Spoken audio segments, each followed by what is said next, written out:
வணக்கம் நண்பர்களே. Engineering physics PH8151 பாடத்திற்கான வீடியோ வகுப்பிற்கு தங்களை அன்புடன் வரவேற்கின்றேன். இன்ஜினியரிங் பிசிக்ஸ் இந்த பாடப்பகுதி இன்ஜினியரிங் படிக்கக்கூடிய அனைத்து பாடப்பிரிவு மாணவர்களுக்கும் முதலாவது செமஸ்டர்ல வரக்கூடியது. என்னுடைய கோட் PH8151. ஸோ இந்த இன்ஜினியரிங் பிசிக்ஸ் பாடத்தில் மொத்தமாக 5 யூனிட் இருக்கும். ஸோ முதல் யூனிட் ப்ராப்பர்ட்டிஸ் ஆஃப் மேட்டர், இரண்டாவது unit waves and oscillations, lasers and fibre optics, மூன்றாவது யூனிட் தெர்மல் பிசிக்ஸ், நான்காவது யூனிட் குவாண்டம் மெக்கானிக்ஸ், ஐந்தாவது மற்றும் இறுதி யூனிட் கிறிஸ்டல் பிசிக்ஸ். ஸோ இந்த 5 யூனிட்டிற்கான பாடங்களை நாம் ஒவ்வொன்றாக தமிழில் பார்க்க இருக்கின்றோம். So unit 1 properties of matter.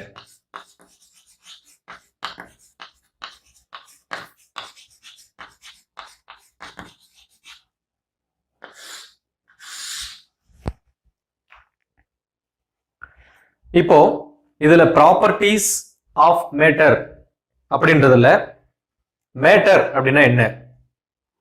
Matter அப்படிங்கிறது தமிழ்ல பருப்பொருள். இந்த உலகம் முழுவதுமே வந்துட்டு மேட்டரால ஆனதுதான். ஸோ மேட்டர் அப்படிங்கிறது, இந்த பருப்பொருள் அப்படிங்கிறத வந்துட்டு நம்ம மேஜரா 3 வகையா பிரிக்கலாம். சாலிட், லிக்விட் அண்ட் கேஸ் அப்படின்னு சொல்லிட்டு. ஸோ நம்ம சுத்தி இருக்கக்கூடிய பொருட்கள் எல்லாத்தையும் பார்க்கும்போது இந்த 3 கேட்டகரியில ஏதாவது ஒன்றா தான் இருக்க முடியும். உதாரணமா நம்ம படிக்கிற புக்ஸ், நம்ம உட்காந்துருக்க டேபிள், பெஞ்ச் எல்லாமே சாலிட். நம்ம தினமும் ஒரு வேளையும் பருகக்கூடிய சாப்பாடு, அதுல வரக்கூடிய தண்ணீர் லிக்விட், டீ, காஃபி எல்லாமே லிக்விட். அண்ட் நம்ம சுவாசிக்கக்கூடிய காற்று கேஸ். ஸோ மெஜாரிட்டியா இந்த 3 தான் இருக்க முடியும். ஸோ இது இல்லாம பிளாஸ்மா, கண்டென்சேட் அப்படின்னு சொல்லிட்டு இப்போ புதிய விஷயங்கள்லாம் வந்திருக்கு.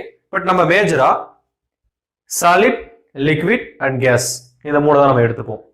இதுல ப்ராப்பர்ட்டிஸ் ஆஃப் மேட்டர்ல இந்த யூனிட்ல ஸ்பெசிஃபிக்கா நம்ம சாலிட் மெட்டீரியலோட, திட பொருட்களுடைய பண்புகளை பத்தி படிக்க போறோம். ஸோ இங்க ப்ராப்பர்ட்டிஸ் அப்படின்னா பண்புகள், மேட்டர் அப்படின்னா பருப்பொருள், ஸ்பெசிஃபிக்கா திட பொருள், அதை பத்தி படிக்க போறோம். இதுல வரக்கூடிய இந்த யூனிட்ல வரக்கூடிய சில நோட்டேஷன்ஸ்க்கான டெஃபினிஷன்ஸ் என்ன அப்படின்னு முதல்ல பார்த்துடலாம். ஸோ அப்படி பார்க்கும்போது ஃபோர்ஸ் அப்படின்னா என்ன அப்படிங்கிறது நம்ம தொடங்கலாம். What is force? ஃபோர்ஸ் அப்படின்னு நம்ம எதை சொல்லுவோம்? இதை ஒரு உதாரணம் சொல்லி நம்ம விளக்கணும்னா ஈஸியா புரிஞ்சுக்கலாம்.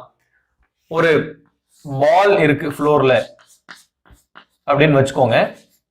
ஸோ இந்த பால் ரெஸ்ட் ஸ்டேட்ல இருக்கு, மூவிங்ல இல்லை. இப்போ நம்ம இந்த கை கொண்டு இந்த பாலை புஷ் பண்ணோம் அப்படின்னா இந்த பால் மூவ் ஆகும். அப்போ இதுல ஃபோர்ஸ் அப்படிங்கிறது நம்ம கையில இருந்து இந்த பாலுக்கு கிடைச்ச ஒரு விஷயம். ஸோ அது ஒரு குவாண்டிட்டி, பிசிக்ஸ்ல அது ஒரு குவாண்டிட்டி. ஸோ குவாண்டிட்டி அப்படின்னா அதுக்கான வேல்யூ நம்ம கொடுக்க முடியும். அதுக்கான பிசிக்கல் குவாண்டிட்டி அப்படின்னா அதுக்கான வேல்யூ கொடுக்க முடியும். அதுக்கு யூனிட் நம்ம சொல்ல முடியும். ஸோ ஃபோர்ஸ் அப்படிங்கிறது இங்க நம்ம கைகள்ல இருந்து இந்த பாலுக்கு கொடுக்கப்பட்ட ஒரு பிசிக்கல் குவாண்டிட்டி. இந்த பிசிக்கல் குவாண்டிட்டி என்ன பண்ணுது அப்படின்னா இந்த பாலை இந்த ஃபோர்ஸ் அப்ளை பண்ண டைரக்ஷன்ல, இந்த குவாண்டிட்டி அப்ளை பண்ண டைரக்ஷன்ல மூவ் பண்ண வைக்குது. ஸோ தட் இந்த பாலுக்கு ஒரு டிஸ்பிளேஸ்மெண்ட் கிடைக்குது, இந்த பாலுக்கு ஒரு ஆக்சிலரேஷன் கிடைக்குது. ஸோ அக்கார்டிங் டு நியூட்டன்ஸ் 2ஆம் விதி, நியூட்டன் செகண்ட் லா படி ஃபோர்ஸ் அப்படிங்கிறத F=ma அப்படின்னு சொல்லுவாங்க. ஸோ இதுதான் ஃபோர்ஸ். ஸோ ஃபோர்ஸ் அப்படிங்கிறது ஒரு பிசிக்கல் குவாண்டிட்டி. ஃபோர்ஸ் நம்ம ஒரு பொருள் மேல அப்ளை பண்ணணும்னாக்க அந்த பொருள் மூவ் ஆகும், அந்த பொருள் டிஸ்பிளேஸ் ஆகும். இப்போ டிஃபார்மேஷன் ஃபோர்ஸ் அப்படின்னா என்ன? அடுத்து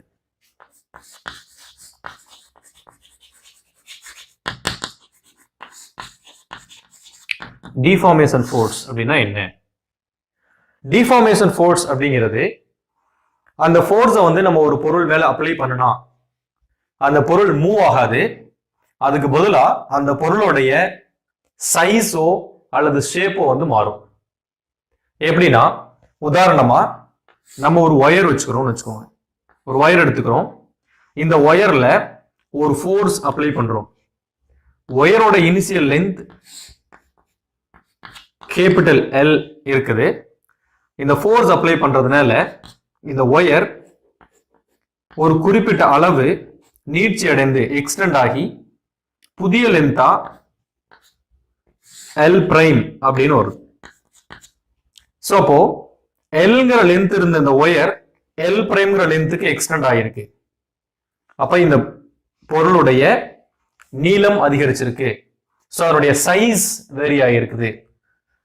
எவ்வளோ வேரி ஆயிருக்கு அப்படின்னா, அந்த வேரியேஷன் அப்படிங்கிறது புதுசா எவ்வளவு லென்த் வந்துச்சு மைனஸ் ஏற்கனவே இருந்த லென்த்.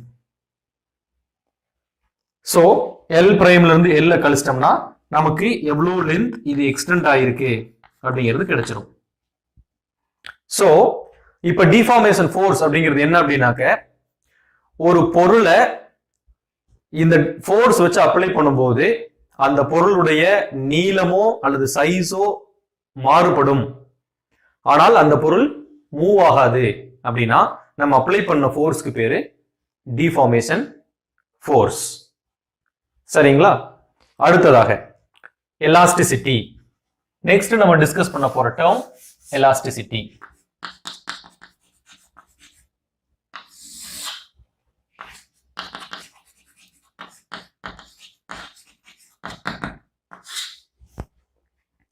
இப்போ இதே மாதிரி ஒரு ஒயர் எடுத்துக்கிறோம்.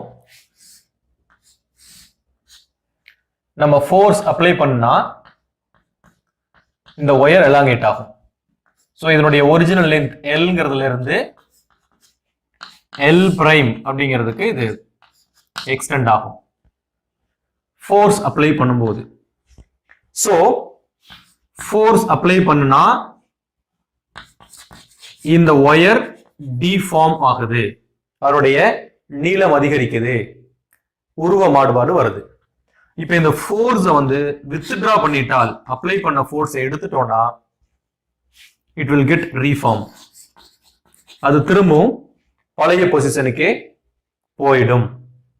அப்படி ஒரு ஃபோர்ஸ் அப்ளை பண்ணும்போது ஒரு மெட்டீரியல் அதனுடைய சைஸ்லயோ ஷேப்லயோ மாற்றம் அடைஞ்சு அந்த ஃபோர்ஸை ரிமூவ் பண்ணதுக்கு அப்புறம் திரும்பவும் அதனுடைய ஒரிஜினல் பொசிஷனுக்கு போயிடுச்சு, ஒரிஜினல் ஷேப்கோ சைஸ்கோ போயிடுச்சு அப்படின்னா அந்த மெட்டீரியலுக்கு பேரு எலாஸ்டிசிட்டி அப்படின்னு பேரு. ஸோ அந்த மெட்டீரியலுக்கு பேரு எலாஸ்டிக் மெட்டீரியல் அப்படின்னு பேரு. இந்த மெட்டீரியல் இந்த மாதிரி ஃபோர்ஸ் அப்ளை பண்ணும்போது எக்ஸ்டெண்ட் ஆகி ஃபோர்ஸ் ரிமூவ் பண்ணும்போது திரும்பியும் பழைய பொசிஷனுக்கே போற அந்த நிகழ்வுக்கு பேரு எலாஸ்டிசிட்டி. அந்த ப்ராப்பர்ட்டிக்கு பேரு எலாஸ்டிசிட்டி. ஸோ இந்த மாதிரி ஃபோர்ஸ் அப்ளை பண்ணும்போது ஷேப் சேஞ்ச் ஆகி ஃபோர்ஸ் வித்ட்ரா பண்ணும்போது திரும்பியும் பழைய ஷேப்க்கு போற எல்லா மெட்டீரியலையும் நம்ம எலாஸ்டிக் மெட்டீரியல் அப்படின்னு சொல்லலாம். ஆனா நேச்சர்ல எந்த மெட்டீரியலுமே 100% எலாஸ்டிக் கிடையாது. So no material is 100% elastic in nature. ஆனா எலாஸ்டிக்கு மிக அருகில போகும். சில மெட்டீரியல்ஸ் 100% எலாஸ்டிக்கு மிக அருகில் இருக்கும். உதாரணம் சொல்லணும் அப்படின்னா குவார்ட்ஸ் கிறிஸ்டல் சொல்லலாம். குவார்ட்ஸ் கிறிஸ்டல், இந்த குவார்ட்ஸ் கிறிஸ்டல் அப்படிங்கிறது நம்மளுடைய வாட்ச்ல இருக்கும், piezo electric materials, ultra sound ஜெனரேட்டர்ஸ்ல இருக்கும். அந்த மாதிரி நிறைய இடங்கள்ல குவார்ட்ஸ் மெட்டீரியல்ஸ் இருக்கும், அது சொல்லலாம். இது இல்லாம ஸ்டீல், அது ஒரு எலாஸ்டிக் மெட்டீரியல். ஆனா ஒரு கொஸ்டின் வரும் இந்த இடத்துல, ஸ்டீல் எப்படி எலாஸ்டிக் அப்படின்னு சொல்லி a bit moment later நம்ம அதை பத்தி டிஸ்கஸ் பண்ணுவோம். But steel is an elastic material you can say. பிறகு பிளாஸ்டிசிட்டி அப்படின்னா என்ன? இந்த மாதிரி டிஃபார்மிங் ஃபோர்ஸ் அப்ளை பண்ணி இந்த மெட்டீரியலுடைய சைஸ் அண்ட் ஷேப் சேஞ்ச் ஆனதுக்கு அப்புறம் டிஃபார்மிங் ஃபோர்ஸை ரிமூவ் பண்ணிட்டா எந்த மெட்டீரியல்லாம் திரும்பியும் பழையபடி போகாம சேஞ்ச் சைஸோ ஷேப்போ சேஞ்ச் ஆன மாதிரியே அப்படியே ரீட்டைன் ஆயிருதோ அதெல்லாம் வந்துட்டு பிளாஸ்டிக் மெட்டீரியல். அந்த மாதிரி டிஃபார்மிங் ஃபோர்ஸ் அப்ளை பண்ணி அதை ரிமூவ் பண்ணதுக்கு அப்புறம் இந்த எக்ஸ்டென்ஷனான மெட்டீரியலோட சைஸ் ஆர் ஷேப் திரும்பியும் பழைய நிலைக்கு போகல அப்படின்னா அதுக்கு பேர் வந்துட்டு பிளாஸ்டிசிட்டி. அந்த மாதிரியான ப்ராப்பர்ட்டிலாம் எக்ஸிபிட் பண்ற மெட்டீரியலுக்கு பேரு பிளாஸ்டிக் மெட்டீரியல்ஸ். இது உதாரணம் சொல்லணும் அப்படின்னாக்க சைனா கிளே நம்ம சொல்லலாம், வேக்ஸ் சொல்லலாம், சீவிங் கம் சொல்லலாம்.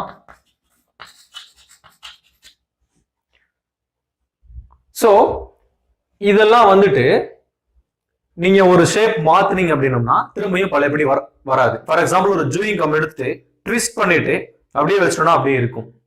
அது மாதிரிதான் வேக்ஸ், சைனா கிளே இதெல்லாம். சோ இந்த மெட்டீரியல்லாம் வந்து பிளாஸ்டிக் மெட்டீரியல் அப்படிங்கிற கேட்டகரி கீழே வரும். அடுத்ததாக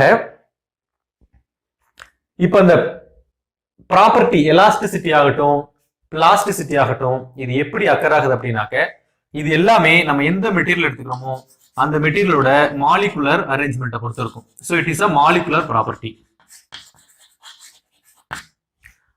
ரெண்டாவது, ஸோ இது மாலிகுலர் ப்ராப்பர்ட்டி நம்ம சொல்லிட்டதுனால இந்த ப்ராப்பர்ட்டி எலாஸ்டிசிட்டி பிளாஸ்டிசிட்டி இது ரெண்டும் மெட்டீரியல் டு மெட்டீரியல் சேஞ்ச் ஆகும். ஸோ ரெண்டு மெட்டீரியலுக்கு சேம் எலாஸ்டிசிட்டி இருக்கணும் அப்படிங்கிற அவசியம் இல்லை. ஸோ இந்த property will change material to material.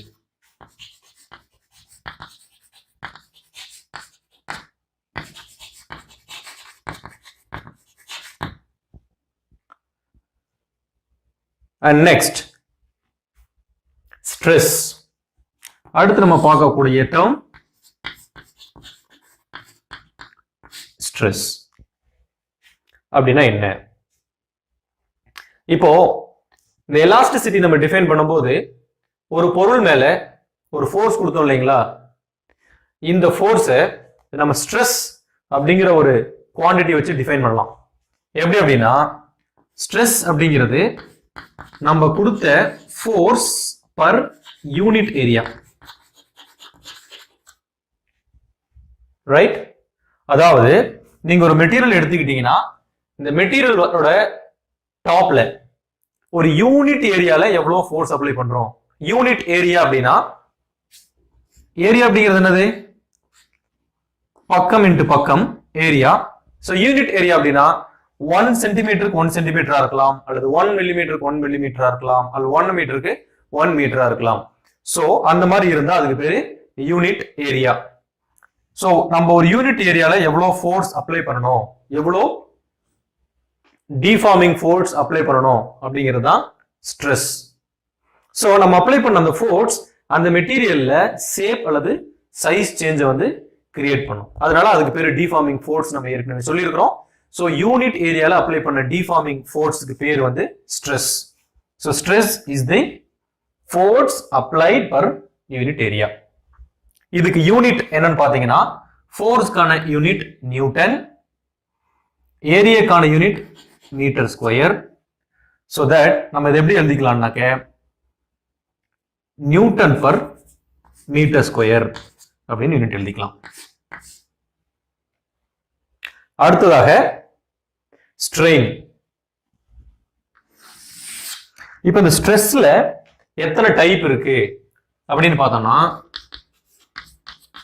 Types of stress அப்படின்னு பார்க்கும்போது 3 டைப்ஸ் இருக்கு. என்னென்ன அப்படின்னா முதலாவது லீனியர் ஸ்ட்ரெஸ். இதை வந்துட்டு லாஞ்சிடியூடினல் ஸ்ட்ரெஸ் அப்படின்னு நம்ம சொல்லலாம்.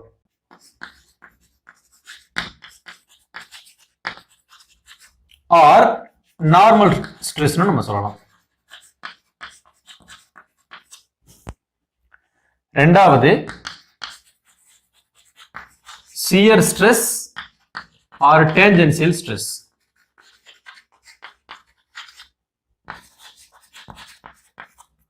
மூணாவது வால்யூம் ஸ்ட்ரெஸ். இதெல்லாம் என்ன? இங்க பார்த்தோம் இல்லைங்களா, ஒரு வயர் எடுத்துக்கிட்டோம், அதோட லென்த்ல சேஞ்ச் கிரியேட் ஆச்சு. இப்போ இந்த மாதிரி ஒரு லென்த் மட்டும் கிரியேட் ஆனா, லென்த்தோட சம்பந்தமா இருந்துச்சு அப்படின்னா அது வந்துட்டு லீனியர் ஸ்ட்ரெஸ். இப்ப இதுல இந்த வயரோட சர்ஃபேஸுக்கு பர்பெண்டிகுலரா நம்ம ஃபோர்ஸ் அப்ளை பண்ணியிருக்கிறதுனால இதை நார்மல் ஸ்ட்ரெஸ் அப்படின்னு சொல்லலாம். அடுத்ததா சியர் ஸ்ட்ரெஸ். சியர் ஸ்ட்ரெஸ் அப்படின்னா நம்ம ஒரு மெட்டீரியல் எடுத்துக்கிட்டு அந்த மெட்டீரியலுடைய ஒரு பிளேன்ல மட்டும் ஃபோர்ஸ் அப்ளை பண்ணனா அது சியர் ஸ்ட்ரெஸ். ஃபார் எக்ஸாம்பிள், நம்ம ஒரு ரெக்டாங்குலர் பிரிசம் எடுத்துட்டு இந்த பிரிசத்தோட டாப் சைட்ல மட்டும், டாப் பிளேன்ல மட்டும் ஃபோர்ஸ் அப்ளை பண்ணனா இந்த ரெக்டாங்குலர் பிரிசம் புதுசா ஒரு ஷேப்க்கு டிஃபார்ம் ஆகும். இந்த டிஃபார்ம் ஆன அந்த ஷேப் எப்படி ஆச்சுன்னா மேல மட்டும் ஃபோர்ஸ் அப்ளை பண்ணதுனால ஆச்சு. ஸோ அதனால இந்த மாதிரி டேஞ்சென்சியலா ஃபோர்ஸ் அப்ளை பண்ணணும்னா அதுக்கு பேரு டேஞ்சென்சியல் ஸ்ட்ரெஸ்னு பேரு. மூணாவது வால்யூம் ஸ்ட்ரெஸ். இது எப்படின்னா நம்ம ஒரு பொருளோட எல்லா டைரக்ஷன்லையும் ஃபோர்ஸ் அப்ளை பண்ணும்போது அந்த பொருள் வந்து ஸ்ரிங்க் ஆயிரும். லைக் நம்ம ஒரு கியூப் எடுத்துக்கிட்டு அந்த கியூபோட 6 ஃபேஸ்லையும் ஃபோர்ஸ் அப்ளை பண்ணணும் அப்படின்னாக்க இந்த கியூபோட வால்யூம் ஸ்ரிங்க் ஆகும். அப்படி ஸ்ரிங்க் ஆச்சு அப்படின்னா அது வந்துட்டு வால்யூம் ஸ்ட்ரெஸ். இதே மாதிரி ஸ்ட்ரெயின் அப்படின்னு ஒரு குவாண்டிட்டி அடுத்து நம்ம டிஃபைன் பண்ண போறோம். அடுத்து நம்ம பார்க்க போற டேர்ம் பேர் வந்துட்டு ஸ்ட்ரெயின். இது எப்படி சொல்றது அப்படின்னா, திரும்பியும் ஒரு வயர் எடுத்துக்கிறோம். ஸோ அந்த வயர்ல ஒரு ஃபோர்ஸ் நம்ம அப்ளை பண்ணோம். அதனால அந்த வயரோட original length L, new length L prime ஆச்சு, லென்த் எக்ஸ்டெண்ட் ஆச்சு. ஸோ தட் அந்த லென்த் எலாங்கேட் ஆன length L, that is L prime minus capital L. So இந்த சேஞ்ச் இன் லென்த் வந்துட்டு எல் அப்படின்னு வச்சுக்கலாம். ஸ்ட்ரெஸ் ஸ்ட்ரெயின் அப்படிங்கிற quantity is nothing but ratio between this length elongated to the original length. இந்த length எடுத்துக்கூடாது. Force apply பண்ணதுனால original லென்த்ல இருந்து எவ்வளவு எலாங்கேட் ஆச்சோ அந்த length divided by original length. So it is change in length divided by original length.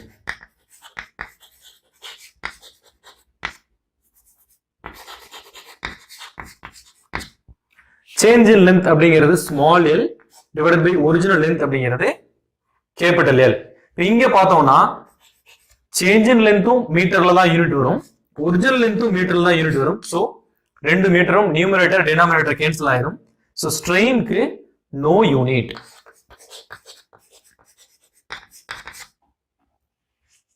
இந்த strain எப்படி வந்துச்சு? ஒரு மெட்டீரியலுக்கு ஸ்ட்ரெஸ் கொடுத்ததுனால வந்துச்சு. So that stress causes a strain on a material. So அப்படின்னா 3 types of stress இருக்கும்போது equivalently 3 types of strain இருக்க முடியும். So 3 types of strain இருக்கு. என்னென்ன அப்படின்னு பார்த்தோம்னா, முதல் strain again linear strain. So linear stress க்கு equivalent ஆனது linear strain. Then shear strain. Third one volume strain. இதெல்லாம் என்ன அப்படின்னா, change in length by original length போட்டோம்னா அது linear strain.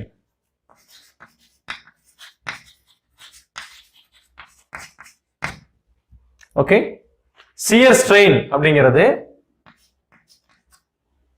change in shape by original shape. இங்க என்ன இருக்கும் அப்படின்னாக்க, linear shear strainக்கு நம்ம ஏற்கனவே கன்சிடர் பண்ணபடி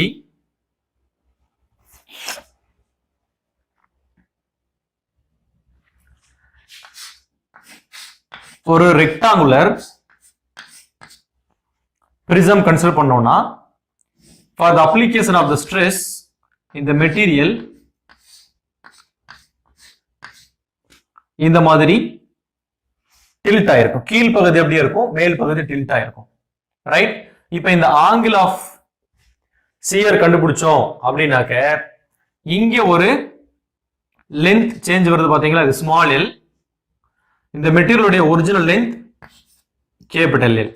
ஸோ அந்த change in length by small length போட்டோம் அப்படின்னா, அதாவது change in length created by the shear force, tangential ஃபோர்ஸால வந்த சேஞ்ச் டு த ஒரிஜினல் போட்டோம்னாக்க அது வந்து சியர் ஸ்ட்ரெயின். வால்யூம் ஸ்ட்ரெயின் அப்படிங்கிறது என்ன அப்படின்னா, ஒரு கியூப் இருக்குன்னா அந்த கியூபுக்கு எல்லா டைரக்ஷன்லயும் ஃபோர்ஸ் அப்ளை பண்ணி அதனுடைய வால்யூம் ஸ்ரிங்க் ஆச்சு அப்படின்னா எவ்வளவு ஸ்ரிங்க் ஆச்சோ அந்த total volume shrink divided by net volume original volume கொடுத்தோம் அப்படின்னாக்க that is volume strain. So இப்போ ஸ்ட்ரெஸ் அதனுடைய டைப்ஸ், ஸ்ட்ரெயின் அதனுடைய டைப்ஸ் பார்த்துட்டோம். எலாஸ்டிசிட்டி என்னன்னு பார்த்தோம், பிளாஸ்டிசிட்டி என்னன்னு பார்த்தோம். எலாஸ்டிக் லிமிட் அப்படின்னா என்ன அப்படிங்கறத இப்ப பார்க்கலாம். எலாஸ்டிக் லிமிட் அப்படின்னா என்னன்னா, ஒரு ஒயர் நம்ம கன்சிடர் பண்ணிக்கிறோம். இந்த ஒயருக்கு நம்ம ஃபோர்ஸ் கொடுத்தோம்னா இது எலாங்கேட் ஆகும்னு சொன்னோம். இந்த ஃபோர்ஸ் இன்க்ரீஸ் பண்ணிக்கிட்டே போனோம்னா இந்த ஒயரோட லென்த் இன்க்ரீஸ் ஆகிட்டே போகும். பட் ஒரு த்ரெஷோல்டுக்கு அப்புறம் என்ன ஆகும்னாக்க நம்ம இந்த ஃபோர்ஸ் ரிமூவ் பண்ணோம்னா இந்த இன்க்ரீஸ் ஆன லென்த் திரும்பி டிக்ரீஸ் ஆகாது, அது பர்மனண்டா டிஃபார்ம் ஆயிடும். பட் ஒரு ஸ்டேஜுக்கு முன்னாடி வரைக்கும் நம்ம ஃபோர்ஸ் அப்ளை பண்ணணும்னா டிஃபார்ம் ஆகும், ஃபோர்ஸ் ரிமூவ் பண்ணிட்டா ரீஃபார்ம் ஆகி பழைய பொசிஷனுக்கு போயிடும். ஒரு மேக்ஸிமம் ஃபோர்ஸ் இருக்கு பாத்தீங்களா, அந்த மேக்ஸிமம் ஃபோர்ஸ் அப்ளை பண்ணிட்டோம்னா அது திரும்பியும் அந்த மேக்ஸிமம் ஃபோர்ஸ் தாண்டி ஃபோர்ஸ் அப்ளை பண்ணும்போது திரும்பியும் அது பழைய பொசிஷனுக்கு போகாது. ஒரு மேக்ஸிமம் ஃபோர்ஸ் வரைக்கும் தான் அது பழைய பொசிஷனுக்கு போகும். அந்த மேக்ஸிமம் லிமிட் ஆஃப் ஃபோர்ஸ் நம்ம எவ்வளவு அப்ளை பண்ண முடியுமோ அதுக்கு பேரு எலாஸ்டிக் லிமிட். சோ அதுக்கு மேல ஃபோர்ஸ் அப்ளை பண்ணோம்னா பியாண்ட் திஸ் எலாஸ்டிக் லிமிட் நம்ம ஸ்ட்ரெஸ் அப்ளை பண்ணனா இந்த மெட்டீரியல் எலாஸ்டிக் ப்ராப்பர்ட்டி எக்ஸிபிட் பண்ணாது, அதுக்கு பதிலா பிளாஸ்டிக் ப்ராப்பர்ட்டியை எக்ஸிபிட் பண்ணும். அதே மாதிரி இன்னொரு டேர்ம், முக்கியமான டேர்ம், எலாஸ்டிக் ஃபேட்டிக். இது என்ன அப்படின்னா, ஒரு ஒயர் எடுத்துக்கிறோம், அந்த ஒயர்ல ஒரு ஃபோர்ஸ் அப்ளை பண்றோம், அந்த ஒயர் எலாங்கேட் ஆகுது. இப்போ ஃபோர்ஸ் ரிமூவ் பண்ணிடுறோம், அந்த ஒயர் பழையபடி போயிடுது. இதே மாதிரி ஃபோர்ஸ் அப்ளை பண்றோம், எலாங்கேட் ஆகுது, ஃபோர்ஸ் ரிமூவ் பண்றோம், பின்னாடி போயிடுது.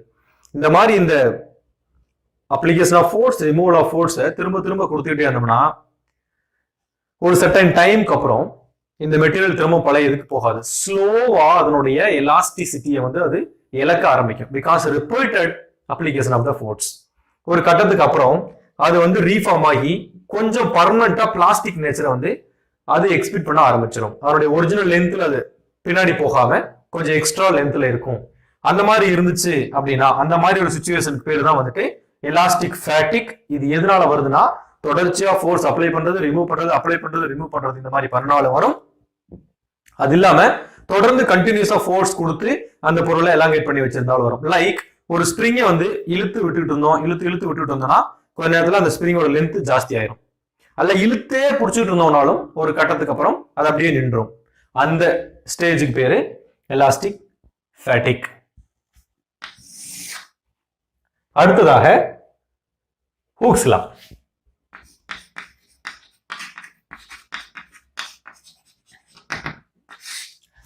ராபர்ட் ஹூக் அப்படின்ற இங்கிலீஷ் சயின்டிஸ்ட்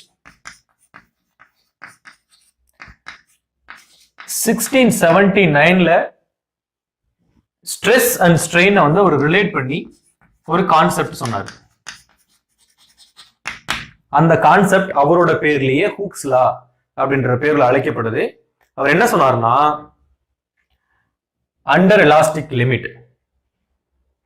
ஸோ எலாஸ்டிக் லிமிட்ல அண்டர் எலாஸ்டிக் லிமிட்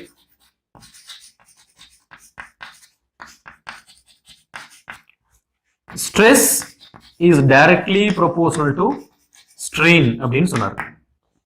என்ன அர்த்தம் அப்படின்னா நம்ம அப்ளை பண்ண ஸ்ட்ரெஸ்ஸுக்கு ஈக்குவலண்டா ஸ்ட்ரெயின் வரும். டைரக்ட்லி ப்ரொபோஷனலா ஸ்ட்ரெயின் இருக்கும். ஒரு யூனிட் ஆஃப் ஸ்ட்ரெஸ் அப்ளை பண்ணணும்னா ஒரு யூனிட் ஆஃப் ஸ்ட்ரெயின் அந்த மெட்டீரியல் கிரியேட் ஆகும். ரிமெம்பர், ஸ்ட்ரெஸ்னா நம்ம அப்ளை பண்ற ஃபோர்ஸ், ஸ்ட்ரெயின் அதனால அந்த மெட்டீரியல்ல உருவாகக்கூடிய எக்ஸ்டென்ஷன். ஸோ ரெண்டும் 1-to-1 கரஸ்பாண்டன்ஸ் இருக்கும்னு சொன்னாரு. ஸோ அதனால இதை நம்ம எப்படி எழுதலாம் அப்படின்னா ஸ்ட்ரெஸ் இஸ் ஈக்குவல் டு இந்த ப்ரொபோஷனாலிட்டிக்கு ஒரு கான்ஸ்டன்ட் மல்டிப்ளைட் பை ஸ்ட்ரெயின் எழுதலாம். இப்போ இந்த கான்ஸ்டன்ட்டை you can put E, elastic constant, அதனால E, that is the ratio between stress by strain. So இப்போ the ratio between the stress by strain அப்படிங்கிறது ஒரு கான்ஸ்டன்ட். அந்த கான்ஸ்டன்ட்டுக்கு பேரு elastic constant or modulus of elasticity அப்படின்னு சொல்லலாம். So this is called elastic constant or modulus of elasticity.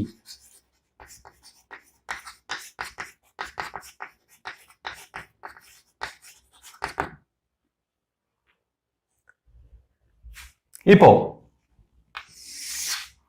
3 types of stress இருக்கு, 3 types of strain இருக்கு. அப்போ ரேஷியோ பிட்வீன் ஸ்ட்ரெஸ் அண்ட் ஸ்ட்ரெயினும் 3 types இருக்கும். அப்படின்னா இந்த elastic constant or modulus of எலாஸ்டிசிட்டியும் 3 types இருக்கும். என்னென்ன அப்படின்னா, ஒன்னு யங்ஸ் மாடுலஸ், கேபிட்டல் Y. ரெண்டாவது rigidity modulus,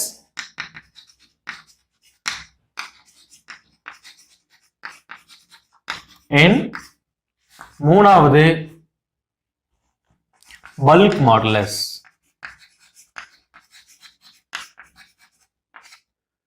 That you can write K. Bulk modulus, right?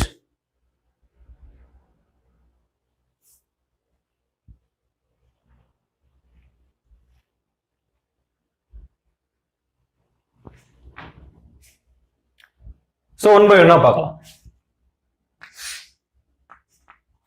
First one, Young's modulus என்ன? So Young's modulus Y is nothing but under elastic limit. இந்த மூணு மாடுலஸ்மே defined under elastic limit. elastic limit கீழ தான் define பண்ண போறோம். So elastic limit கான definition நம்ம ஏற்கனவே சொல்லி இருக்கிறோம்.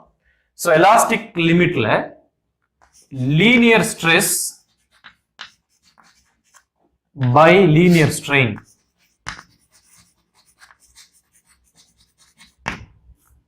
calculate பண்ணனா நமக்கு Young's modulus கிடைக்கும். எப்படி?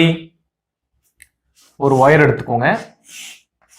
அந்த வயர்ல அப்ளை பண்ற ஃபோர்ஸ் பர் ஏரியா நமக்கு தெரியும். அதனால அந்த வயர் எக்ஸ்டெண்ட் ஆகுது. Original length L, external length small l. Linear stress நம்ம எப்படி டிஃபைன் பண்ணலாம்? Force per area, force per unit area. So that is nothing but F by A. And linear strain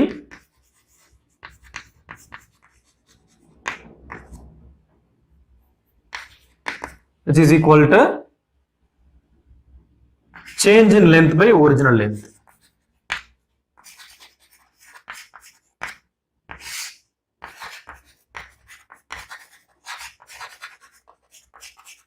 Hence it is equal to L by capital L.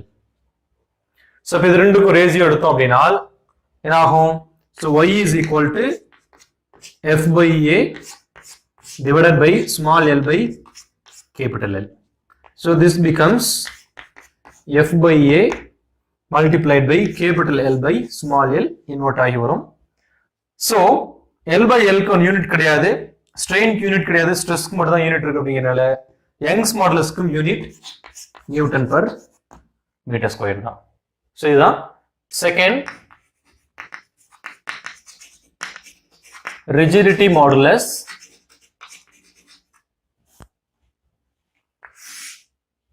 small n. இதுவும் under elastic limit. Elastic limitல it is the ratio between tangential stress to shear strain. இதை எப்படி நம்ம புரிஞ்சுக்கிறது அப்படின்னா, ஒரு rectangular prism வரையும்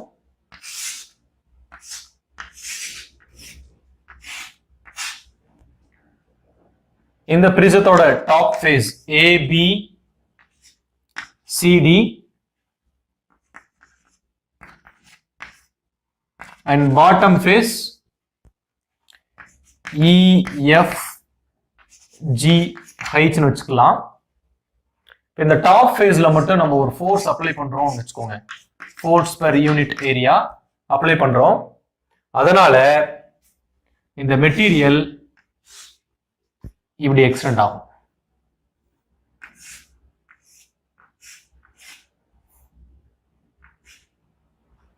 length இப்படி எக்ஸ்டெண்ட் ஆகும். என்ன இருக்கு அப்படின்னா, டாப்ல மட்டும் டில் பண்றதுனால பேஸ் அப்படியே இருக்கு, டாப் மட்டும் ரைட் சைடு மூவ் ஆயிருக்கு. So deforming force towards right apply ஆகும்போது அதுக்கான ரீஃபார்மிங் ஃபோர்ஸ் வந்து டுவர்ட்ஸ் லெஃப்ட் அப்ளை ஆகும்.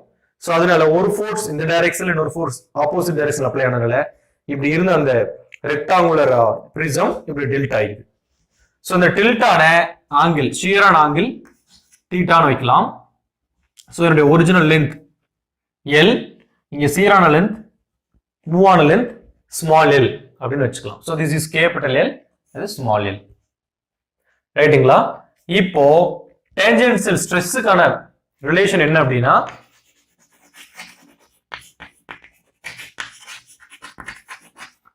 that is nothing but force per area. நம்ம அப்ளை பண்ண force per unit area தான். the shear strain அப்படிங்கிறது எப்படி கண்டுபிடிக்கலாம் அப்படின்னா, இந்த ரைட் ஆங்கிள் ட்ரையாங்கிள் எடுத்துக்கோங்க. இந்த ட்ரையாங்கிள் ரைட் ஆங்கிள் ட்ரையாங்கிளை கன்சிடர் பண்ணுங்க. ஸோ அப்படியே கன்சிடர் பண்ணோம்னா, ஸோ இது A பிரைம், இது B பிரைம், இது C prime and D prime. So அப்படி பார்த்தோம்னா A prime F வரும். So A prime, this is F. இங்க இருக்கக்கூடிய angle theta and this is right angle triangle. So என்னோட A prime ஓட லென்த் ஸ்மால் எல், AF ஓட length capital L. So இப்போ இந்த தீட்டா நமக்கு வேணும். That is the angle of shear. So this is angle of shear.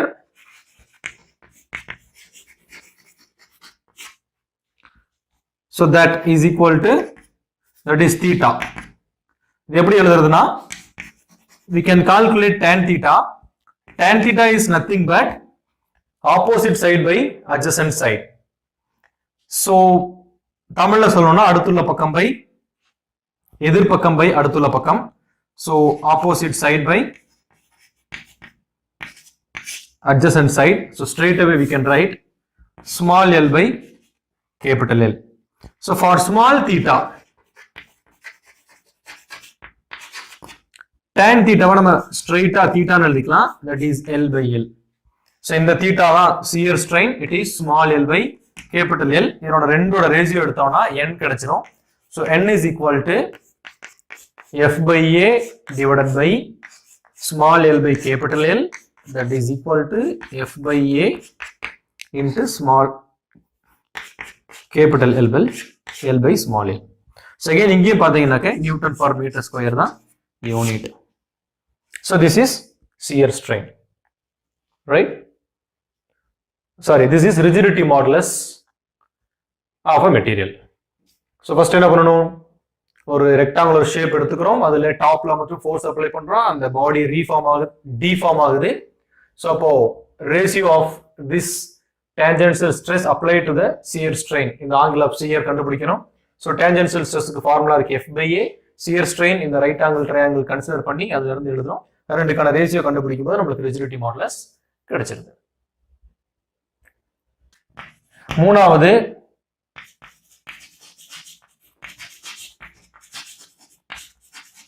Bulk modulus K. இதுவும் under elastic லிமிட்ல bulk modulus K எப்படி சொல்லலாம் அப்படின்னா volume stress by volume strain அப்படின்னு டிஃபைன் பண்ணலாம். இது எப்படி புரிஞ்சுக்கிறதுனா ஒரு கியூப் கன்சிடர் பண்ணணும்.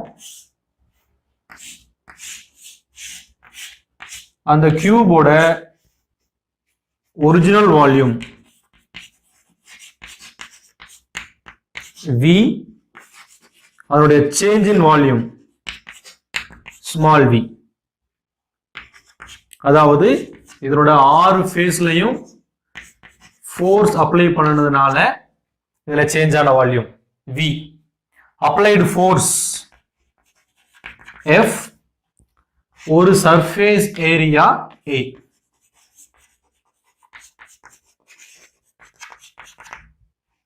சோ இந்த பாராமீட்டர்ஸ் வச்சுக்கிட்டு நம்ம வால்யூம் ஸ்ட்ரெஸ் கால்குலேட் பண்ணலாம். சோ வால்யூம் ஸ்ட்ரெஸ்ங்கிறது force applied per unit area that நம்ம வந்துட்டு ஏன்னு வச்சிருக்கிறோம். வால்யூம் ஸ்ட்ரெயின் அப்படிங்கிறது